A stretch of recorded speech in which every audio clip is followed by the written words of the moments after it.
September 1793. France is being torn apart by revolution and war. At Toulon, the most important French naval base in the Mediterranean has rebelled against the revolutionary government. British and Spanish warships have entered the harbor. Their guns, supported by a ring of powerful forts, make a direct assault on the city almost suicidal. Among the officers arguing over how to retake Toulon is a 24-year-old artillery captain. He has never commanded a major battle. His name means almost nothing in Paris. But when Napoleon Bonaparte studies the map, he does not see a city that must be stormed. He sees a fleet that can be forced to leave. Only months earlier, this same officer had been a refugee. His family had lost its home. His native island had rejected him. His career seemed close to ending before it had truly begun. To understand how Napoleon reached Toulon, we must go back 24 years to an island that had just been conquered. In 1768, the Republic of Genoa transferred its rights over Corsica to France, but the Corsicans, led by Pasquale Paoli, refused to accept the agreement. Since 1755, Paoli had governed much of the island through a constitution, a representative assembly, and an army. To his supporters, Corsica was not a province belonging to Genoa or France. It was an independent nation fighting to survive. In the spring of 1769, France launched a decisive campaign. On the 8th of May, Paoli's forces were defeated at Ponte Nuovo. The road to his capital at Corte lay open, and organized Corsican resistance collapsed. One of Paoli's supporters was Carlo Buonaparte, a young lawyer from Ajaccio. Carlo's pregnant wife, Letizia Ramolino, also left her home and moved into the mountains during the final weeks of the fighting. 3 months after Ponte Nuovo, on the 15th of August 1769, Letizia gave birth to her second surviving son in Ajaccio. He was given the Italian name Napoleone di Buonaparte. Napoleon entered the world as a subject of the King of France.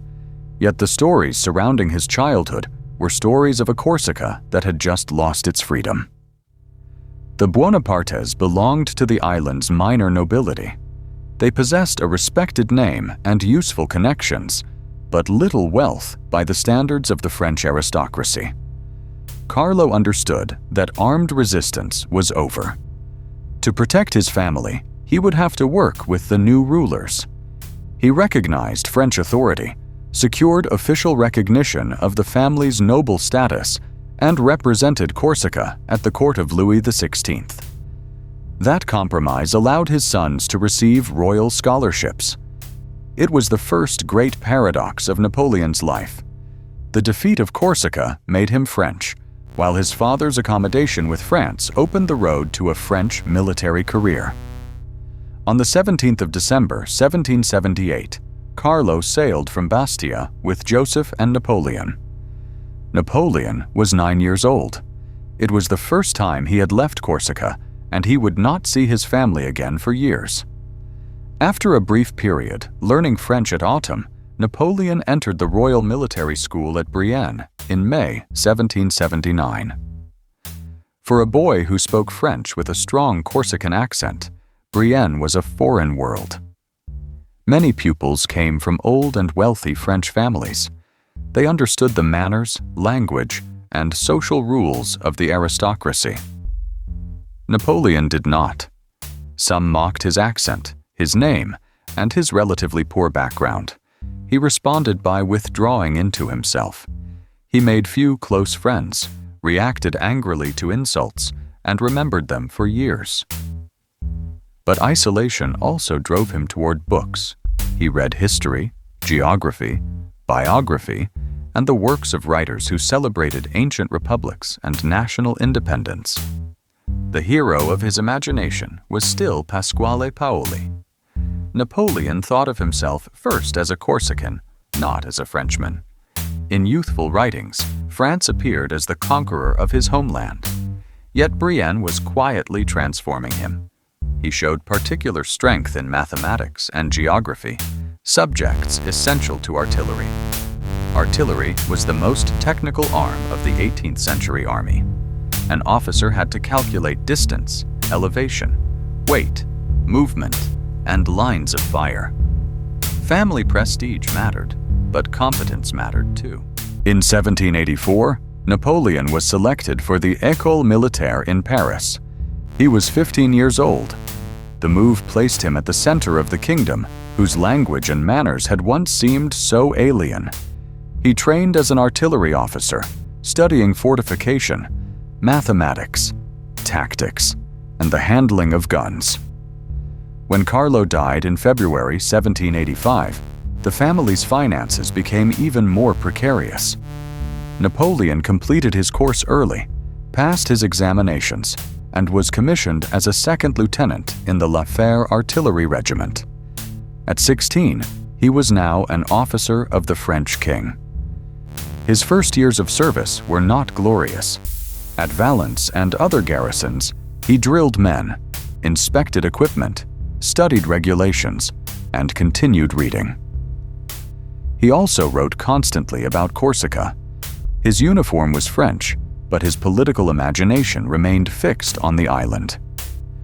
Then, in 1789, the French Revolution shattered the world around him. The Bastille fell.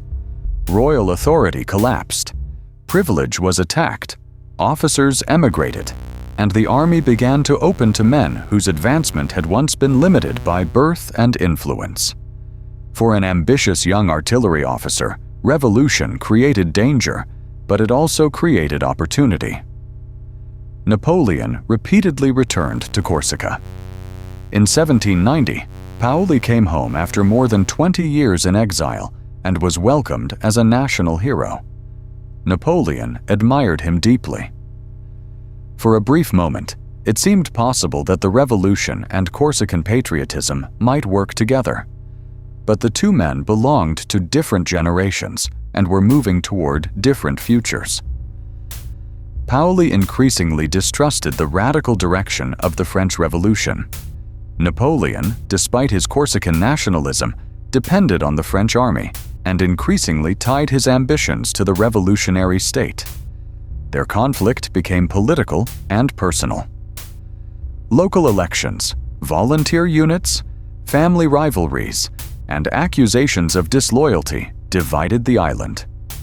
Each decision forced Napoleon to choose between the Corsica of his childhood and the France that had given him a profession. Early in 1793, he joined an expedition against the Sardinian island of La Maddalena. The operation was badly organized. Troops landed without firm coordination, sailors refused to continue under fire, and the expedition collapsed. Napoleon's guns could not rescue a plan that was already falling apart. After La Maddalena, the division between Paoli and the Bonaparte family could no longer be repaired. Lucien Bonaparte publicly denounced Paoli to the revolutionary authorities. Paoli's supporters answered by turning against the family. In June 1793, the Buonapartes fled Ajaccio.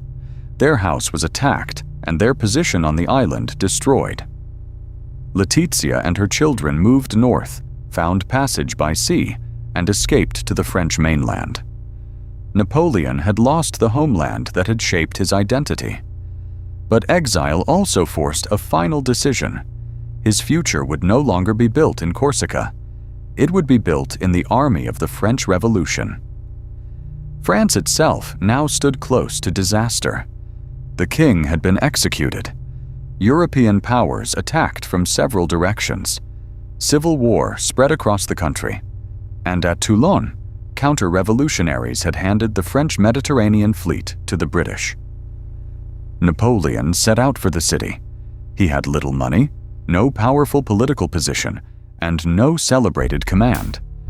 What he possessed was an artilleryman's understanding of range, elevation, terrain, and concentration of fire, together with a desperate need to create a new future.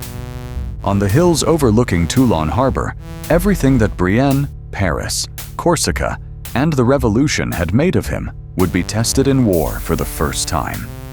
And a name that France had barely heard was about to enter history.